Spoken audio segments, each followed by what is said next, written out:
আসসালামু আলাইকুম বন্ধুরা, কেমন আছো সবাই? সবাইকে আবার স্বাগতম আমার স্কেচআপের মাধ্যমে 3D মডেলিং শেখার এই কোর্সটিতে।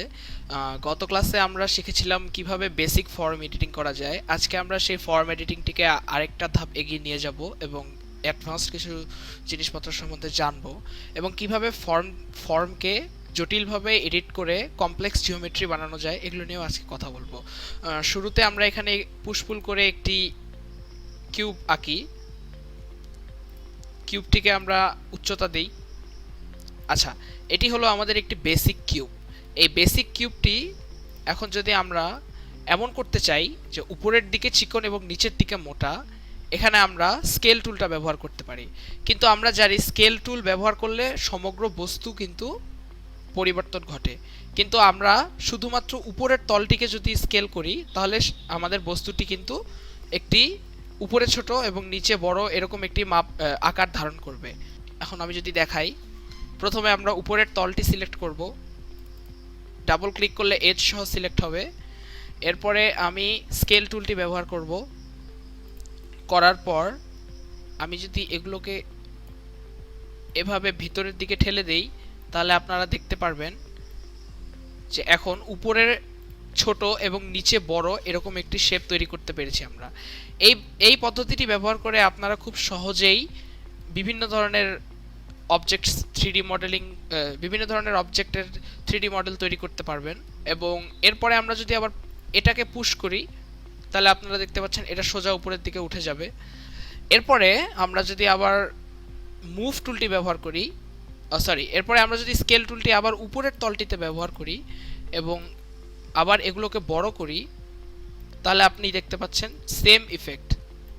এরপরে আবার আমরা যদি উপরের একটি এজকে ধরে রোটেশন টুলটি নিয়ে একটি রেফারেন্স পয়েন্ট নেই এবং আরেকটি রেফারেন্স পয়েন্টে লেফট ক্লিক করে এটিকে ঘোরাই, তাহলে আপনি দেখবেন সম্পূর্ণ জিওমেট্রি, তখন আপনি দেখবেন যে এটার সাথে সম্পূর্ণ জিওমেট্রিটি ইফেক্টেড হচ্ছে।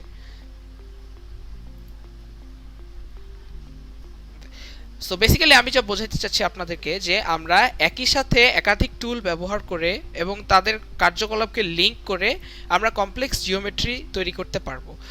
এছাড়াও বেসিক 3D মডেলিং এর ব্যাপার স্যাপার যেমন লাইনস ব্যবহার করেও আমরা কিন্তু কমপ্লেক্স জিওমেট্রি তৈরি করতে পারবো। যেমন আমরা যদি এখানে একটি সার্কেল তৈরি করি এবং এটিকে পুশ করে উপরে তুলে একটি সিলিন্ডার বানাই, এরপর আমরা যদি একটি স্কোয়ার তৈরি করি, কিউবটিকে ট্রিপল সিলেক্ট করে একটু উপরে উঠাই, আপ অ্যারো ব্যবহার করে, এরপর এটা যদি আমরা পুশ করে সোজা এদিকে নিয়ে আসি এবং লক্ষ্য করি যেন এটি সিলিন্ডারটিকে মাঝ বরাবর ছেদ করছে। এরপর যেহেতু এই দুইটা অবজেক্ট একসাথে জোড়া লেগে গেছে, আমরা এখন ট্রিপল সিলেক্ট যদি করি দুইটা অবজেক্টকে, করার পর রাইট ক্লিক করে যদি আমরা ইন্টারসেক্ট ফেসেস উইথ মডেল করি তাহলে আমরা দেখব এই জায়গায় কিন্তু ইন্টারসেকশন তৈরি হয়েছে।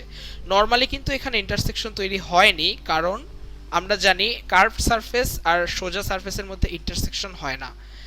এখন যেহেতু ইন্টারসেকশন হয়েছে আমরা এখানে ইন্টারঅ্যাক্ট করতে পারবো। আমরা যদি এই কিউবগুলো ডিলিট করে দেই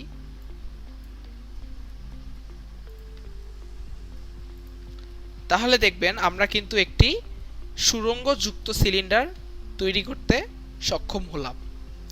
ঠিক এভাবেই কিন্তু আমরা অনেক ধরনের কমপ্লেক্স কিছু শেপস তৈরি করতে পারবো বা মডেল করতে পারবো। এরপরে আমরা আসব হচ্ছে ফলোমি টুলটিতে। ফলোমি টুলটি কি? ফলোমি টুলটি হলো মানে লাইন ব্যবহার করে কোনো 2D প্লেনকে কোনো সেই লাইন বরাবর গাইড করে একটি 3D অবজেক্ট তৈরি করা। আমরা একটি মনে করেন যদি ইন্ডিপেন্ডেন্ট লাইন আঁকি, সাপোজ এটা একটা নির্দিষ্ট প্লেনে হতে হবে, না হলে অসুবিধা নাই। এদিক দিয়ে যদি আমি সবুজ অক্ষ বরাবর প্রথমে আঁকলাম, তারপরে নীল অক্ষ বরাবর আবার আরেকবার আঁকলাম, এরপরে এখান থেকে এটি যদি কার্ভ করে চলে আসে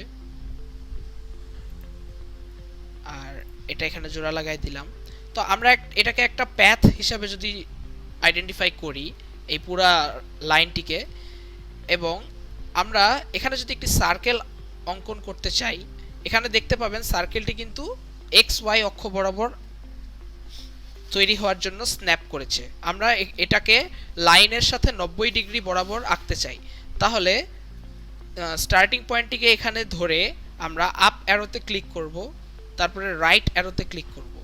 এরপরে লাইনের সাথে এটি 90 ডিগ্রি হয়েছে কিন্তু লাইনের দিকে বরাবর নয়। আবার আমরা লেফট অ্যারোতে ক্লিক করব। এবার আমরা একদম লাইনের সাথে 90 ডিগ্রি এবং লাইনের মুখ বরাবর একটি সার্কেল আঁকার সুযোগ পাচ্ছি। এখন আমরা লেফট ক্লিক করে সার্কেলটি আঁকা শুরু করব।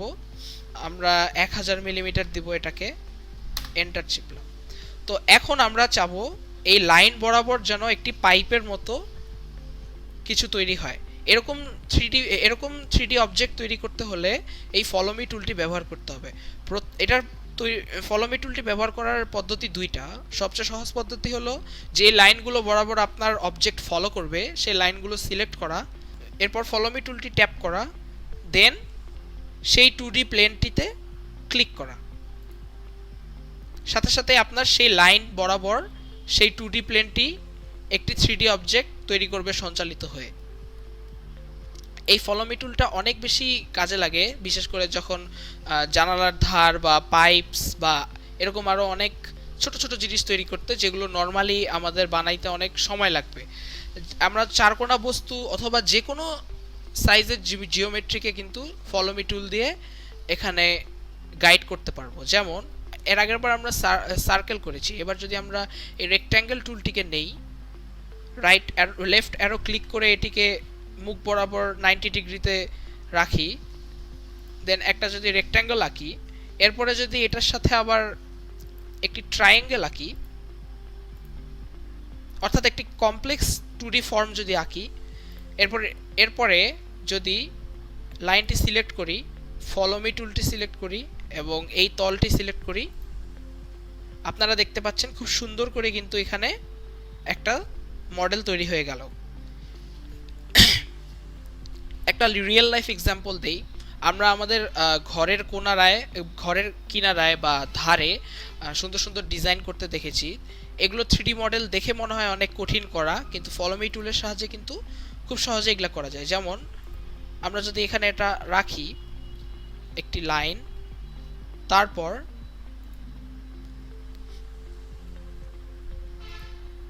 লাল অক্ষ বরাবর একটি এজ, নীল অক্ষ বরাবর আরেকটি এজ, এরপর এখানে আপনাদের ডিজাইনের পালা আসবে।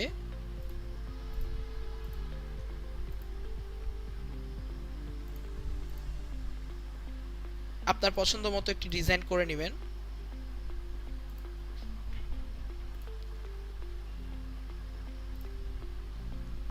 আমরা কার্ভড লাইনও ব্যবহার করব।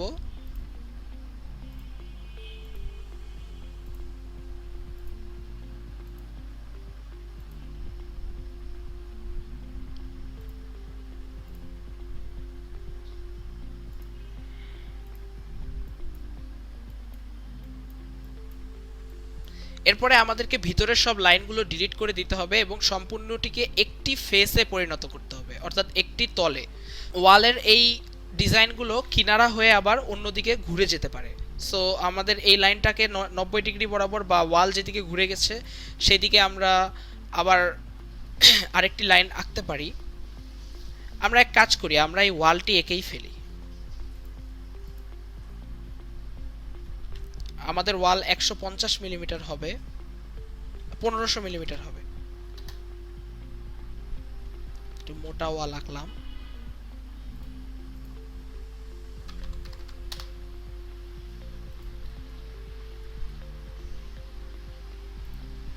এরপরে এই দিক দিয়ে কোণ বরাবর যাবে।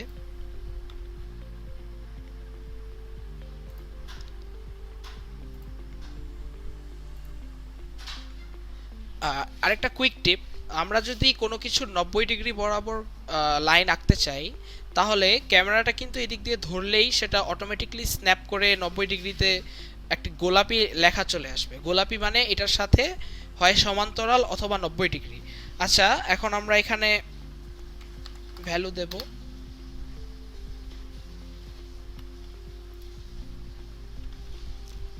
আমরা এই লাইনটিকে কপি করব, এবং এখানে রেফারেন্স ধরে এখানে পেস্ট করব।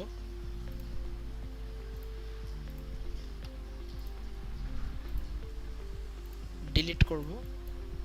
আচ্ছা, এটাকে পুশ পুল করে এই কিনারা বরাবর শেষ করব এবং নিচে আমরা সরি,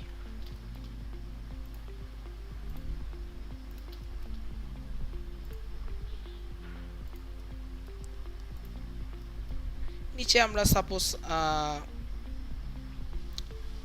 20,000 মিলিমিটার দিলাম। এগুলো ডিলিট করে দেই।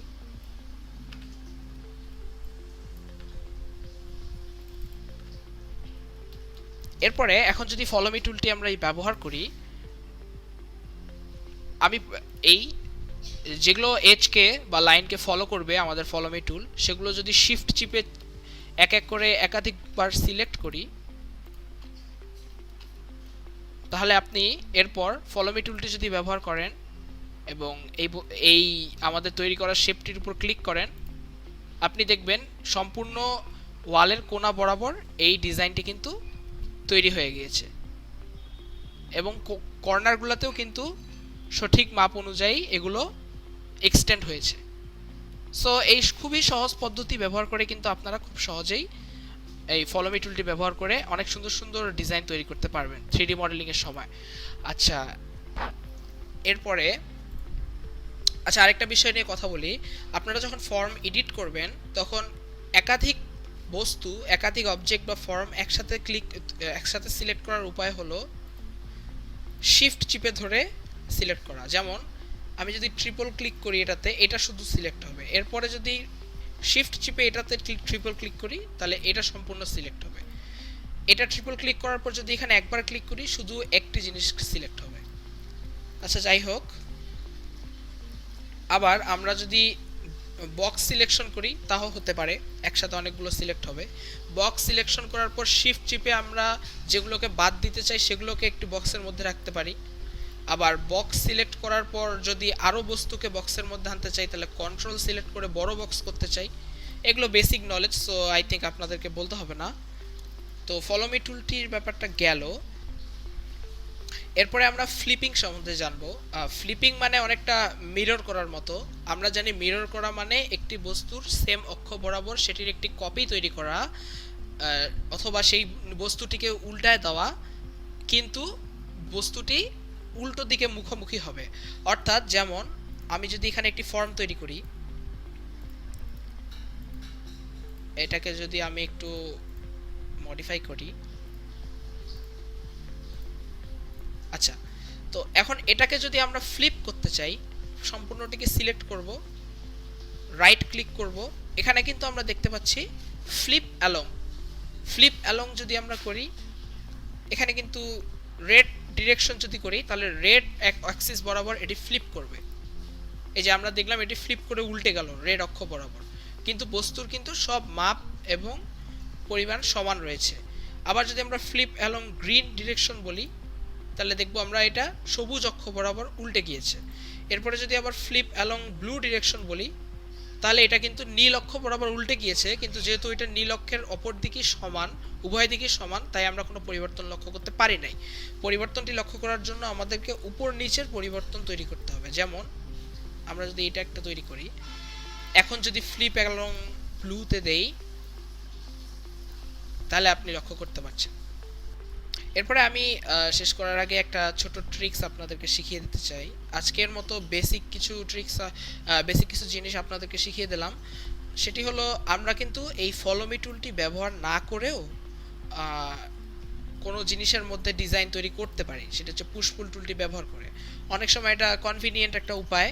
যেমন আমরা যদি এই আর্ক টুলটি ব্যবহার করি, করে এখানে একটা আর্ক তৈরি করি, এরপরে এখানে যদি একটা পুশ করে দেই তাহলে আপনারা দেখতে পাচ্ছেন এখানে কিন্তু একটা ডিজাইন তৈরি হয়েছে। এরপরে আমরা এটাকে বেভেল করা বলে। আমরা আরো অনেকভাবে বেভেল করতে পারি। এই 2 পয়েন্ট আর্কটি যদি ব্যবহার করি, করে যদি এটাকে এক বিভক্ত করি,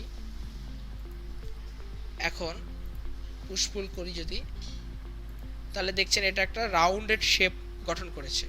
সবখানে এই ট্রিক্সটি করা আসলে অত সহজ নয়, বাট অনেক সময় এটা কাজে লাগতে পারে। এরপরে আমরা দেখব অ্যালাইন ভিউ। অ্যালাইন ভিউ মানে আমাদের ক্যামেরাটিকে সেই বস্তুর সোজা বরাবর ভিউ করা। এরপরে হচ্ছে অ্যালাইন অ্যাক্সিস,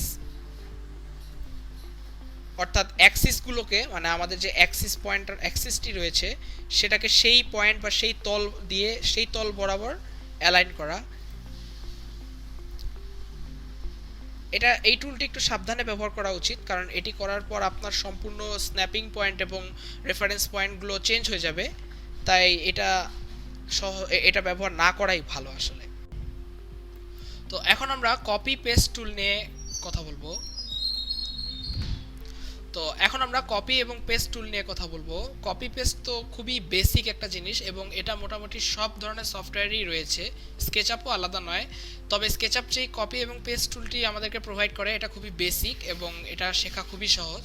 যেমন আমরা যদি এখানে একটা ফর্ম রাখি, ফর্মটিকে যদি সম্পূর্ণ সিলেক্ট করি, এরপরে যদি আমরা মুভ টুলটি সিলেক্ট করি, মুভ টুলটি সিলেক্ট করার পর কিবোর্ডের কন্ট্রোলে যদি আমি একবার ট্যাপ করি, আমরা দেখব মুভ টুলটির ডানে নিচে একটা প্লাস চিহ্ন রয়েছে। এর মানে এই বস্তুটিকে আমরা এখন মুভ করলে সেই বস্তুটি তার মূল অবস্থানেই থাকবে এবং আমাদের পরিবর্তন করা বা অবস্থান পরিবর্তন করা যেই মুভ করা যে বস্তুটা রয়েছে সেটা কিন্তু একটা কপি হিসাবে আসবে। আপনাকে যদি দেখাই, প্রথমে একটা পয়েন্টকে রেফারেন্স হিসাবে ধরে এটাকে এখানে আমরা এদিকে আনলাম, এই যে একটা এক্স্যাক্ট কপি হিসেবে এটা বের হয়ে আসলো। এটি আপনি আবার কপি করতে পারেন, কিছু না করে শুধুমাত্র কন্ট্রোলে একবার ট্যাপ করবেন এবং মুভ করবেন। আপনি যদি উপরে করতে চান ফাইন,